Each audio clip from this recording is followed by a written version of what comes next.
자, 금요일장 마이너스 1.78%로 마감을 한 우리 제주반도체가 우리 내일부터, 오늘 일요일인데 내일부터 이 다음 주 장부터의 흐름을 과연 어떻게 가져가야 할지 여러분들이 좀 걱정하시는 분들도 많으실 거고, 이게 계단식으로 또 하락이 지속되어 오다 보니까 주가가 더 빠지는 거 아니야? 이런 식으로 걱정하시는 분들 많으실 거라 생각이 들어요. 이게 사실 여러분들 조정이라는 게 이게 가격적인 조정과 기간적인 조정 두 가지가 있는데, 이 가격적인 조정은 여러분들 개인 투자자분들도 어느 정도 대응을 잘 하세요. 왜냐면 이게 지금까지 많이 뭐 주가가 한 번에 하락을 한다 하면 여기서 다시 한번 눌림목을 잡을까? 아니면 뭐 기술적 반등까지 노려볼까? 이런 식으로 우리가 생각을 많이 해볼 수가 있는데, 이렇게 기간 조정을 이렇게 횡보식으로 계속 지속이 되어 가다 보면 이게 정말 밑을 노르시거든요. 이게 빠지는 것도 아니고 올라가는 것도 아니고, 이게 너무나 이게 뭐 주가 흐름을 예측하기도 힘들고, 이게 다시 한번 급등이 와서 시그널 아니야? 라고 생각을 했는데 다시 또 주가가 내려가니까 뭐야 이거 왜 올린 거야? 이런 식으로 좀 헷갈려 하시는 분들이 상당히 많이 생깁니다. 그래서 어떤 현상이 발생을 하느냐, 우리가 이러한 것들을 좀 심리적으로 분석을 했을 때 이 주가가 계단식으로 하락을 하면 이게 저점이다 생각하고 물타기나 추가 타점을 잡는 분들이 많으세요. 그리고 나서 다시 한번 우리가 이탈 가격을 깨면 또 손절이 나가겠죠. 그런 손절 부분에 대해서 다시 한번 또 주가가 올라가고, 여기에 대해서도 또 마찬가지입니다. 분명히 또 내려가다 보니까 이런 부분들을 우리가 저점이다 쉽게 예단을 하면서 잡아 나가시는 분들이 분명히 있을 거라고 봐요. 자, 그러면 이렇게 또 잡아 나갈 때 주가가 이런 쌍바닥 구간을 또 이탈을 한다고 하면 이 개인들의 투매가 또 여기서 나옵니다. 그러면 이런 부분들에 대한 물량을 또 누가 잡아 나가겠어요? 이런 세력들이, 주포 세력들이 밑에서 지금 입 벌리고 있다. 그래서 이 개인 투자자분들이 지금 이런 물량들을 뱉어내기만을 기다리는 장세가 아닌가라고 생각이 들어요. 자, 일단 우리가 지난주 금요일 날 마이너스 1.78%로 마감을 하였고, 이 좀 주봉으로 확인을 하자면 마이너스 6.74% 하락을 하였어요. 일단 거래량을 제가 여러분들께 좀 말씀을 드리고 싶은 게, 거래량 자체가 최근에 작년 10월부터 해서 최저 역대 거래량을 기록을 하였습니다. 물론 이 총선 때문에 이 4거래일밖에 되지는 않았는데, 그래도 이 최저 거래량을 기록을 하면서 이게 과연 우리에게 어떤 의미를 알려주는 것인가, 제가 여러분들께 좀 설명을 드려보자면, 이게 매도세가 많이 나오지는 않은 모습이에요. 그런데 그만큼 이 매수세도 많이 나오지 않았다. 그리고 개인들의 관심도가 현재 제주반도체가 슬슬 떨어져 나간다. 이렇게 떨어져 나가는 게 이 세력들이 원하는 거거든요. 이렇게 기간적인 조정을 계속 길게 주어질 때마다 개인들의 관심도가 계속 떨어지면서 거래량 자체도 계속 줄어들게 됩니다. 줄어들게 되는데, 이러한 것들을 이용하는 게 뭐예요? 말씀드렸던 것처럼 이렇게 지치는 장세를 만들고 물량을 계속 던지게 만들고 난 다음에 그 다음에 다시 한번 올려나가는 그런 타이밍을 볼 텐데, 이 세력들도 이런 올리는 타이밍을 함부로 그렇게 잡진 않아요. 왜냐면 얘네들이 만약 주가 올렸는데 다시 한번 툼에 나오면 이렇게 손해보려고 하지 않거든요. 이런 것들을 올리는 타이밍이 무엇이냐, 이 전체적인 시황과 분위기입니다. 그리고 현재 이 반도체 섹터에 대한 수급, 그리고 나스닥이나 미국 증시에 대한 수급을 좀 같이 확인을 하면서 이 세력들도 주가 끌어올리기에 분명히 그때부터 시작을 할 텐데, 그런데 최근 주말 동안 또 무슨 내용이 나오는지 여러분들 다 아시죠? 이스라엘과 중동, 이란과 이스라엘에 대한 전쟁 이야기가 나오고 있고, 그리고 또 현재 이 CPI에 대한 부분이 지금 물가가 잡히지 않을 거라는 좀 공포가 계속 지속이 되어 가면서 이 나스닥, 다우존스, 그리고 이 필라델피아 반도체 지수까지 포함해서 이 전체적인 글로벌적인 시황적인 부분이 다 하락세를 나타내고 있고, 현재 하락 추세로 전환되려는 움직임을 보여주고 있습니다. 그래서 이렇게 이 세력들도 이러한 시황을 같이 보면서 주가를 끌어올릴 것이기 때문에, 제가 여러분들께 이 제주반도체가 앞으로 상승을 하기 위해서 어느 정도 조건들이 좀 부합을 해야 하는데, 이런 것들이 시간이 조금은 더 길어질 수도 있다. 그래서 이러한 조정 구간, 이 횡보 구간이 좀 더 길어질 수 있는 가능성도 있다라고 생각을 하고 있긴 한데, 그런데 제가 이 온디바이스 AI와 AI 섹터가 계속 강조드렸던 게 뭐예요? 올해 그리고 내년까지는 분명히 이 섹터의 수급 지금보다 더 크게 올 수밖에 없다라고 말씀드리고 있어요. 지금 강한 AI 섹터의 강한 섹터 자체가, 그리고 올해를 주도할 섹터가 이거밖에 저는 보이지 않거든요.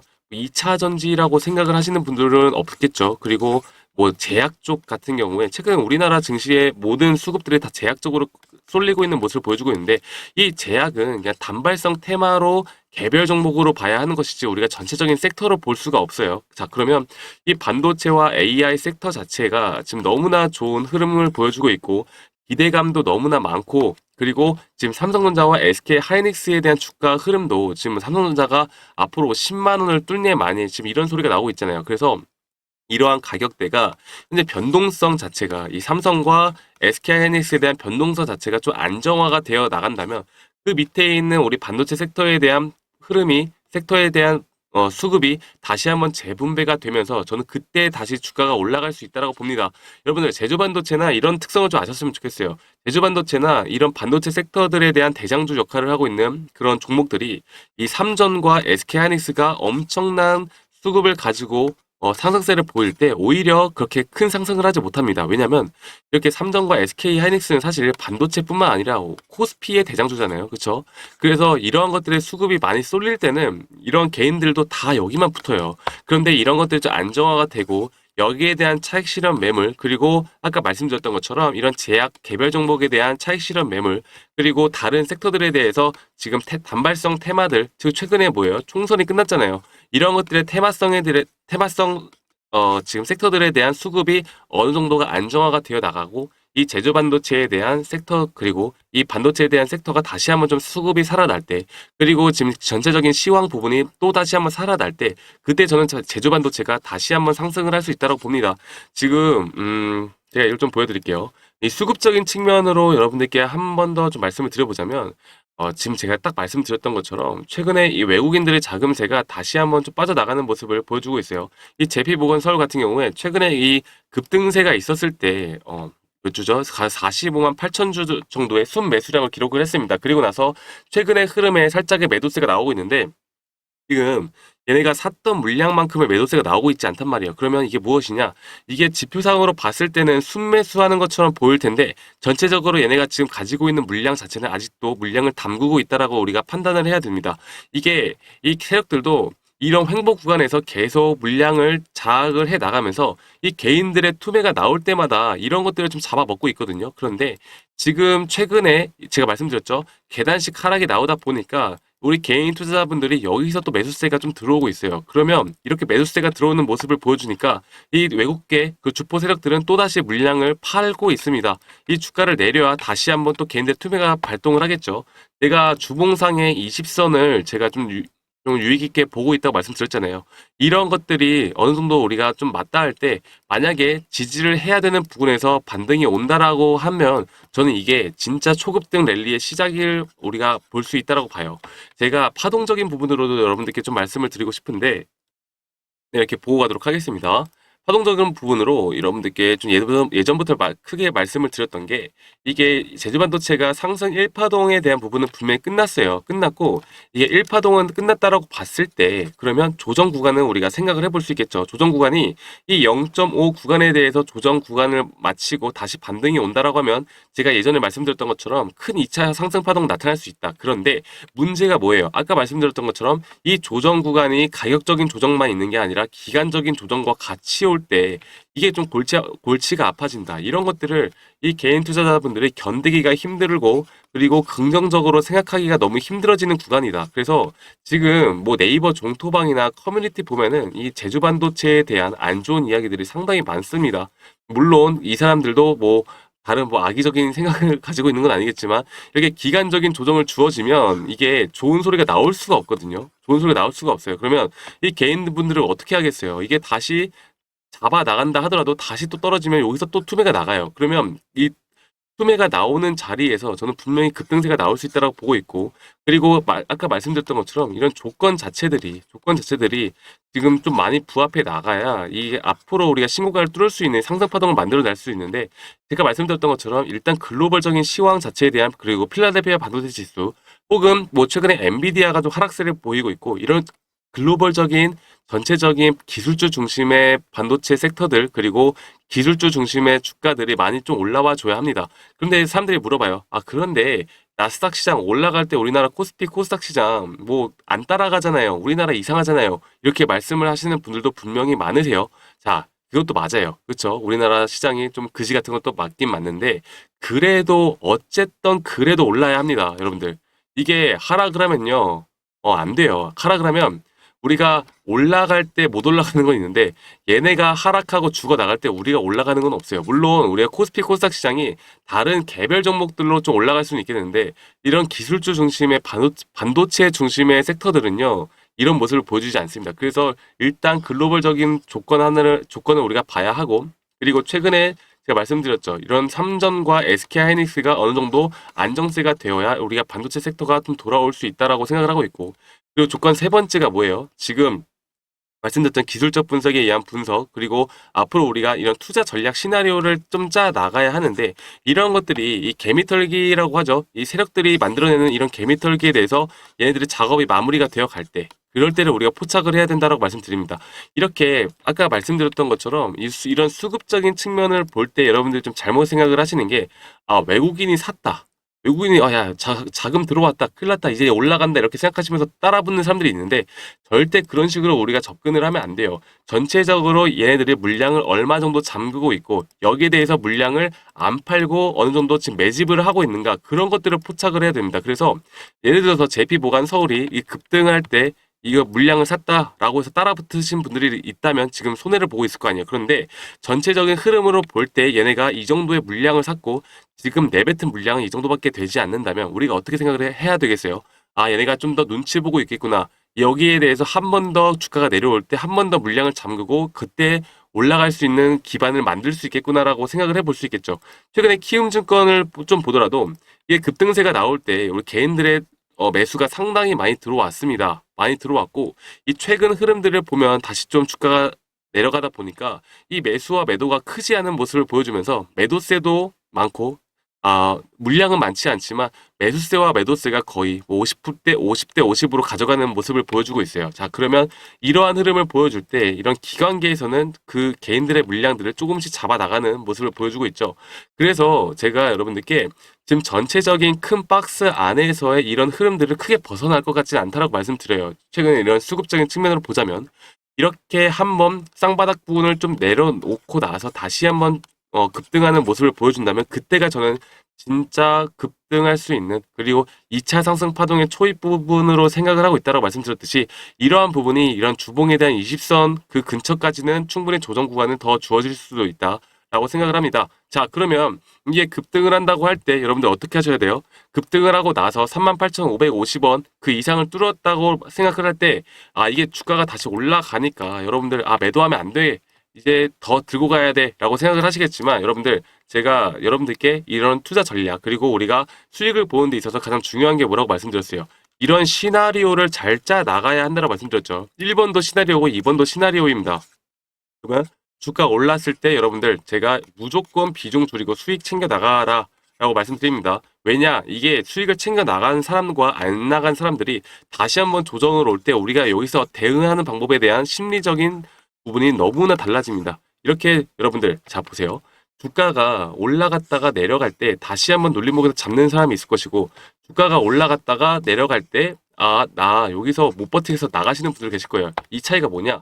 이 고점이다 생각하고 고점 신호를 정확하게 파악한 사람은 이런 언저리에서 분명히 비중을 줄여 나갔을 것이고 매도가 나가셨을 거예요. 그러면 자연스럽게 여기가 이탈할 구간이 아니라 다시 한번 눌림목권을 잡아 나가야 할 이런 생각을 하고 가져가시는 분들이 있는 반면 이렇게 주가 흐름이 높아졌을 때도 어떤 대응도 하지 못하고 주가가 떨어질 때 드디어 떨어지네 너무 아쉽다라고 하시면서 파시는 분들도 계실 거고 주가가 올라왔는데 이때 흐름을 잊지 못하고 그냥 아무 대응도 하지 못하고 주가 흐름만 지켜보시는 분들도 계실 거예요. 자, 그러면 우리가 어떻게 똑똑하게 투자를 해야 되는지 말씀을 드려보자면 첫 번째 케이스로 주가가 올라갔다가 조정 구간 가지고 다시 올라가는 케이스가 있을 거고 두 번째로 올라갔다가 조정 구간 받고 쌍고를 맞고 떨어지는 경우가 있을 거고 세 번째로 올라갔다가 조정 구간이라 생각하고 다시 눌림목 구간이라 생각을 했는데 주가가 다시 이탈한 경우 이런 세 가지가 있겠죠. 그러면 여러분들 이런 고점 구간은 우리가 어떻게 대비를 해야 되겠어요? 고점 구간에서 비중을 줄이고 수익을 챙겨 나가야 이렇게 눌림목 구간을 다시 잡아 나가고 물량을 다시 채워 나간다면 수익을 볼 수 있겠죠. 자, 두 번째 시나리오를 볼게요. 고점 그 부분에서 비중을 줄여 나가서 다시 한번 물량을 밑에서 잡고 고점이다 생각하고 여기에서 다시 한번 우리가 또 매도를 나간 다음에 여기를 우리가 리스크 구간이라 생각을 하고 이탈한다고 하면 여기에선 리스크에 대한 대응을 해야 됩니다. 그런데 여기에 대해서 중요한 게 이거예요.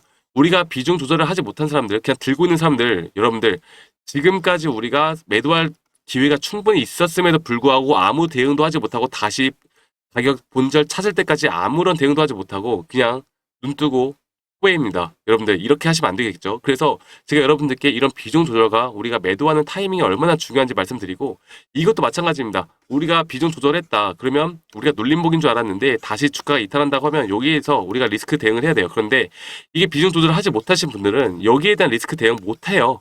왜냐면 잊지 못하거든요. 아, 나 그때 매도했어야 했는데 잊지 못하고 그냥 주가 떨어지는 거 계속 보다가 결국 안 되겠다 안 되겠다 하면서 손실 마이너스로 마무리하시는 분들 태반이에요. 여러분들 그래서 이렇게 투자 전략과 시나리오를 여러분들께 어떻게 짜 나가야 하는지 이런 것들을 우리가 어떻게 봐야 하는지 그리고 제가 여러분들께 강조드리는 게 아까 말씀드렸던 것처럼 우리가 전체적인 그 시황 부분을 체크를 해야 되고 두 번째로 수급적인 측면을 생각을 해야 되고 세 번째로 이런 섹터들과 수급적인 측면과 이런 세력들이 과연 물량을 어떻게 조정을 하고 주가를 어떻게 끌어올릴까 이런 것들을 파악을 하고 고점과 눌림목 신호를 파악하는 이런 실력을 기르셔야 앞으로 우리가 더 큰 상승을 바라볼 수 있을 때 고점이라 생각하고 여기에 대해서 전량 매도를 하는 게 아니라 더 고점을 바라볼 수 있는 기회가 생길 것이고 저점이라 생각을 하고 그냥 잡았는데 더 떨어지는 경험들 많으실 겁니다. 이런 경험들을 우리가 정말 간단하게 앞으로 우리가 시나리오를 잡고 나간다라고 하면 이게 계단식으로 하락을 하던 뭐 올라가서 다시 한번 떨어지던 이런 것들이 우리 머릿속에 우리가 앞으로 목표가와 눌림목 구간에 대한 그런 부분만 잘 생각을 해 나간다면 이런 것들이 두렵지가 않습니다. 그래서 여러분들께 이 제주 반도체가 좀 시간이 걸릴지언정 아까 말씀드렸던 것처럼 지금 우리가 말씀드렸던 부분 이런 부분들만 잘 생각해 나간다면 여러분들 분명히 더 좋은 결과가 있을 거라 생각을 하고 있고 이러한 부분들을 제가 여러분들께 항상 도움을 드리고 있으니까 제 영상을 시청해 주시는 우리 구독자분들 그리고 구독자분들이 아니시라면 구독, 좋아요 한 번만 꼭 눌러주세요. 구독, 좋아요 한 번만 꼭 눌러주시고 제가 영상에서 더 말씀드리지 못한 좀 더 디테일한 그런 내용들과 함께 제가 보고 있는 이 박스권을 돌파한 이후의 흐름 그리고 거기에 대한 목표가까지 좀 더 디테일한 부분을 담은 이런 투자 전략을 우리 구독자님들께 다 공유를 해 드릴 겁니다. 다 무료로 제공을 해 드릴 거고 여러분들은 이 상단에 있는 번호 있죠. 이 010에 2011에 9671로 저한테 제주라고 문자 한 통만 보내주시면 제가 이런 식으로 제가 만든 이런 투자 전략 지금 제가 영상으로 말씀드렸던 앞으로 우리가 눌림목과 고점 신호를 어떻게 파악을 하고 단기적 그리고 중장기적으로 이 제주 반도체가 올라갈 수 있는 조건을 우리가 어떻게 파악을 할 것인가 여러분들이 단순하게 목표가만 아는 게 아니라 지금 이런 제주 반도체 같은 종목들을 어떤 식으로 우리가 눌림목과 고점 신호를 파악을 할 수 있는 것인가에 대해서 여러분들 스스로 알 수 있는 방법들까지도 이런 투자 전략을 읽어보시면 충분히 이런 실력도 기를 수 있을 거라 저는 생각을 합니다. 그래서 물론 제가 생각하는 목표가도 다 넣어놨으니까 여러분들 이거 투자 전략 꼭 받아보시고 여러분들의 투자 전략에 참고만 하셔도 저는 충분히 큰 도움이 될 수밖에 없다라고 생각을 하고 있기 때문에 이렇게 제 영상을 보신 분들이라면 한 분도 빠짐없이 이 제주 반도체에 대한 투자 전략 꼭 받아가시길 바랄게요. 아시겠죠, 여러분들? 자, 010에 2011에 9671로 저한테 제주라고 문자 한 통 이렇게 이분처럼 보내주시면 제가 여러분들께 한 분도 빠짐없이 다 보내드리도록 하고요. 이 제주 반도체가 제가 여러분들께 말씀드렸던 것처럼 시간은 좀 걸릴 수도 있다라고 봅니다. 지금 뭐 어쨌든 주말 동안 글로벌적인 측면으로 봤을 때 안 좋은 내용들이 너무 많이 나오고 있어요. 그래서 어느 정도 조정도 주어질 수 있다. 조정을 주어질 수 있는데 우리가 이런 것들을 머릿속에 잘 생각을 하고 이걸 다시 한번 기회로 삼는 걸 우리가 생각을 해야 된다. 그래서 주가가 떨어지는 걸 두려워하지 말고요. 주가가 올라간다고 해서 조급해하지 않는 그런 주식을 할 수 있는 그런 기회를 잡기 위해선 내가 어떤 식으로 이렇게 우리가 투자를 해야 되는지 이런 것들에 대해서 항상 말씀을 드릴 거니까 제 영상도 자주 시청을 해주시고 이러한 투자 전략에 대해서 꼭 받아보신 다음에 앞으로 더 큰 좋은 투자를 하기 위해서 어떻게 해야 되는지 이런 것들을 여러분들께 다 말씀드리는 시간 가져보도록 하겠습니다. 그리고 제주 반도체에 대해서 지금 이런 전략뿐만 아니라 여러분들께 어떤 또 시세나 좋은 뭐 내용들이나 아니면 우리가 경고 알림이나 이런 것들이 있다면 여러분들께 좀 저한테 문자 주신 분들께 제가 이런 것들에 대한 정보들을 계속 실시간으로 또 알려드릴 거니까 저한테 제주라고 문자 한 통만 주시면 이런 전략과 함께 더 좋은 정보들 받아보실 수 있도록 제가 여러분들을 위해 끝까지 노력을 할게요. 아시겠죠, 여러분들? 주말 이제 일요일 날 주말 마지막 날인데 좀 마무리들 잘 하시고요. 저도 내일장을 또 준비하기 위해서 더욱더 많은 노력과 분석을 해서 여러분들께 더 좋은 영상과 더 좋은 자료들을 항상 공유해 드리도록 하겠습니다. 자, 그러면 저는 내일장에 대해서 우리 제주반도체 더 좋은 영상으로 여러분들께 찾아뵙도록 할게요. 자, 감사합니다.